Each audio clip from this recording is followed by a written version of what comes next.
नमस्कार दोस्तों, स्वागत है आप सभी का भारतीय एस्ट्रोलॉजी चैनल पर। मेरा नाम है अर्पित शुक्ला।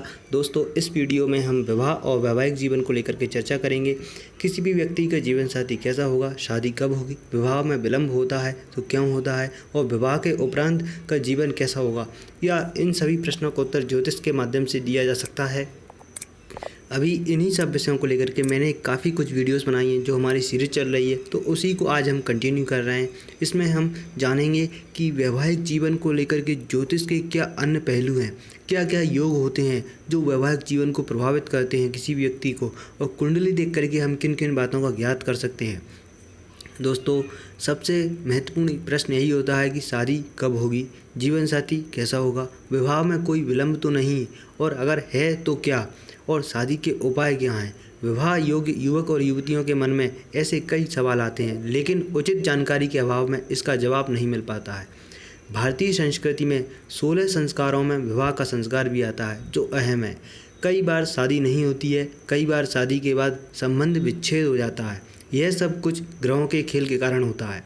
दोस्तों, कुंडली का 7वां घर बताता है कि आपकी शादी किस उम्र में होगी, शादी के लिए कौन सी दिशा उपयुक्त होगी, जहां प्रयास करने पर जल्दी ही शादी हो सके। कुल मिलाकर जब एक से अधिक अशुभ ग्रहों का प्रभाव 7वें घर पर हो तो विवाह में विलंब होता है। दोस्तों, ग्रहों के कारण आती है विवाह में बाधा। वैदिक ज्योतिष के अनुसार जब कुंडली में सप्तमेश की दशा या अंतर्दशा, 7वें घर में स्थित ग्रहों की दशा या अंतर्दशा, अथवा 7वें घर को देखने वाले ग्रहों की दशा अंतर्दशा हो, और यह अंतर्दशा विवाह के समय वाली आयु में हो तो व्यक्ति का विवाह हो जाता है। और यदि छठे घर से संबंधित दशा अंतर्दशा चल रही हो तो विवाह में विलंब या विघ्न उत्पन्न होता है। कई बार विलंब से शादी होने पर भी उपयुक्त जीवन साथी नहीं मिल पाता है।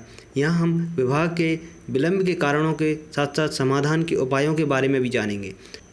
कुंडली विश्लेषण के द्वारा हम विवाह के संबंध में संपूर्ण और सटीक जानकारी प्राप्त कर सकते हैं। यदि आप अपनी कुंडली का एनालिसिस करवाना चाहते हैं तो व्हाट्सएप नंबर जो स्क्रीन पर दिया हुआ है वहां पर मुझसे संपर्क कर सकते हैं। विवाह में बाधक परिस्थितियां। दोस्तों, यदि दशा या अंतर्दशा विवाह के लिए उपयुक्त है तो गोचर ग्रहों की जानकारी जरूरी होती है। सबसे पहले गुरु और शनि की मंजूरी जरूरी है। जब गुरु और शनि गोचर में कुंडली में लग्न से 7वें स्थान से संबंध बनाते हैं, चाहे दृष्टि द्वारा या अपनी स्थिति द्वारा, तो कुंडली में विवाह के योगों का निर्माण करते हैं। और ग्रह जिन भावों में गोचर करते हैं उन भावों से संबंधित हमें अष्टक वर्ग के नंबर भी अवश्य ज्ञात कर लेने चाहिए, अन्यथा ग्रहों की मंजूरी के उपरांत भी विवाह नहीं हो पाता है। यानी अष्टक वर्ग में यदि कम पॉइंट्स मिले हुए हैं तो ग्रह अपना फल नहीं दे पाएगा गोचर में। इसी तरह मंगल और चंद्र ग्रहों का संबंध 5वें और 9वें घर से होना चाहिए। सुखी वैवाहिक जीवन के लिए 12वें और 11वें घर का शुभ होना अत्यंत आवश्यक है। 6वां भाव, 10वां भाव विवाह में रुकावट उत्पन्न करने वाले भाव माने जाते हैं। दोस्तों, कुंडली के 7वें घर से पता चलता है कि आपकी शादी किस उम्र में होगी, शादी के लिए कौन सी दिशा उपयुक्त है। शुक्र, बुध, गुरु, चंद्र ये शुभ ग्रह हैं, और इनमें से कोई भी एक यदि 7वें घर में बैठा है तो शादी में आने वाली रुकावटें समाप्त हो जाती हैं। यदि इन ग्रहों के साथ में अन्य ग्रह भी हों तो शादी में व्यवधान आता है। राहु, मंगल, शनि, सूर्य आदि अशुभ ग्रह हैं। यदि इनका 7वें घर से किसी भी प्रकार से संबंध बनता है तो वैवाहिक जीवन के लिए यह शुभ नहीं माना जाता है। यह संबंध राशि के द्वारा, स्थिति के द्वारा, दृष्टि के द्वारा कई प्रकार से हो सकता है। यदि भावेश से भी संबंध बनाते हैं, सप्तमेश से भी संबंध बनाते हैं तो भी यह शुभ नहीं माना जाता है। 7वें घर में बुध हो तो व्यक्ति का विवाह जल्दी हो जाता है, और यदि बुध पर किसी अन्य ग्रह का प्रभाव ना हो तो 20 से 25 वर्ष की उम्र में विवाह के योग बनते हैं। और यदि शुक्र, गुरु, चंद्र आपकी कुंडली के 7वें घर में हो तो 24 से 25 की उम्र में विवाह होने की संभावना बनती है। और वहीं गुरु 7वें घर में हो तो शादी की उम्र 25 वर्ष के आसपास हो जाती है। गुरु पर यदि सूर्य या मंगल का प्रभाव हो तो 1 साल का विलंब हो सकता है, और यदि राहु और शनि का प्रभाव हो तो 2 साल का भी विलंब संभव है। यानी हम एक ग्रह को देख करके प्रिडिक्ट नहीं कर सकते, यहाँ पर हमें और भी अन्य ग्रहों के प्रभाव को, इन्फ्लुएंस को भी काउंट में लेना होगा। इसलिए ज्योतिष थोड़ी कॉम्प्लिकेट हो जाती है, क्योंकि एक लाइन को देख करके यदि हम फलित करते हैं तो हम धोखा खा जाएंगे और हमारा फलित कभी भी सटीक नहीं होगा। दोस्तों, यदि शुक्र सप्तम में हो और उस पर मंगल सूर्य का प्रभाव हो तो विवाह में 2 साल का विलंब भी हो सकता है। इसी प्रकार शुक्र पर शनि का प्रभाव हो तो 1 साल और राहु का प्रभाव हो तो 2 साल तक का भी विलंब होने की संभावना बनती है। और यह विवाह उपयुक्त आयु के अनुसार हम देख सकते हैं कि कितना विलंब हो सकता है। जितना ज़्यादा नकारात्मक प्रभाव होगा उतना ही ज़्यादा विलंब होने की संभावना बनती है। यदि चंद्रमा 7वें घर में हो और उस पर मंगल सूर्य में से किसी भी एक ग्रह का प्रभाव हो तो विवाह 26 वर्ष की उम्र में होने के योग बनते हैं। इसी प्रकार शनि का प्रभाव मंगल पर हो तो शादी में 3 साल और राहु का प्रभाव होने पर 27 वर्ष की उम्र में विवाह होती है। लेकिन इसमें भी कई बाधाएं और परेशानियों के उपरांत ही विवाह होता है। सूर्य यदि कुंडली के 7वें घर में हो और उस पर किसी भी अशुभ ग्रह का प्रभाव ना हो तो व्यक्ति की 27 वर्ष की आयु में विवाह के योग बन जाते हैं।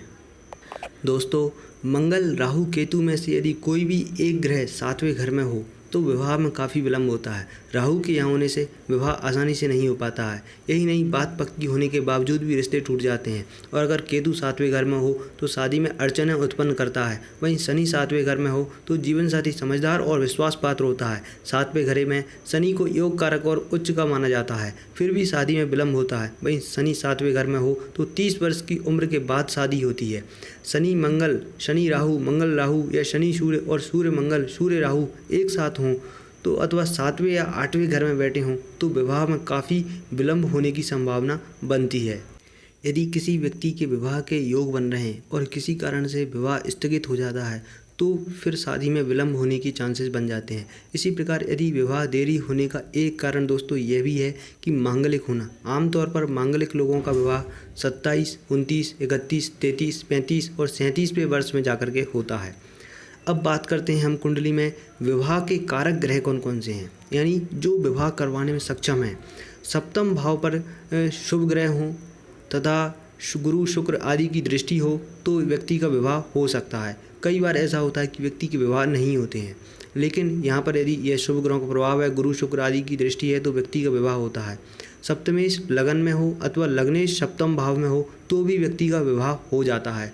और सप्तम भाव का स्वामी केंद्र अथवा त्रिकोण में हो तो भी वह विवाह करवाता है।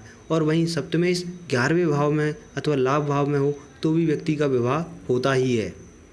सप्तम भाव के कारक ग्रह शुक्र पर अशुभ दृष्टि या युति न हो तथा शुक्र ग्रह केंद्र या त्रिकोण भाव में स्थित हो तो भी यह विवाह करवाता है। सप्तमेश उच्च होकर के लग्नेश से युति बना रहा हो तो भी यह विवाह के योग बनाता है। वहीं नवमेश सप्तमेश सप्तम भाव में हो, माफ़ कीजिए, और सप्तमेश नवम भाव में हो तो भी यह विवाह के योगों को निर्माण करता है। अब बात करें जल्द विवाह के उपाय के बारे में, यानी कई लोगों के विवाह में डिले हो जाता है, एक्सेसिव डिले हो जाता है, सही योग्य वर नहीं मिल पाता है अथवा वधू नहीं मिल पा रही है, तो क्या उपाय करें। तो इसके लिए भगवान शिव के साथ माता पार्वती की भी पूजा करें। माता पार्वती की पूजा खास तौर पर लड़कियों को करनी चाहिए। पूजा में माँ पार्वती को सुहाग का सामान चढ़ाएं, बाधाएं दूर होंगी। प्रतिदिन विघ्नहर्ता गणेश और रिद्धि सिद्धि की पूजा करनी चाहिए। भगवान विष्णु और देवी लक्ष्मी की पूजा खास तौर पर गुरुवार को एक साथ करें। विवाह में उत्पन्न बाधा करने वाले ग्रह गुरु शनि मंगल के उपाय करना आपके लिए हितकर होगा। तो दोस्तों, यह तो हमारा वीडियो था जिसमें हमने काफ़ी डिटेल्स में समझा, वैवाहिक जीवन के बारे में, कई योगों के बारे में समझा। उम्मीद करता हूँ आपको कुछ महत्वपूर्ण जानकारियाँ मिली होंगी। यदि आपको हमारा वीडियो अच्छा लगा है तो इसको लाइक कर दीजिए और इस इंपॉर्टेंट इन्फॉर्मेशन को आप शेयर भी कर सकते हैं अपने फैमिली व्हाट्सएप ग्रुप में, फेसबुक ग्रुप्स में शेयर कर सकते हैं, जिससे कई लोगों के बीच में जो भ्रम है, मिथ हैं, वह दूर हो सकें। और आपकी क्या राय, सजेशंस हैं, वह आप कमेंट सेक्शन में लिख सकते हैं। Thanks for watching, be happy, जय श्री राम दोस्तों।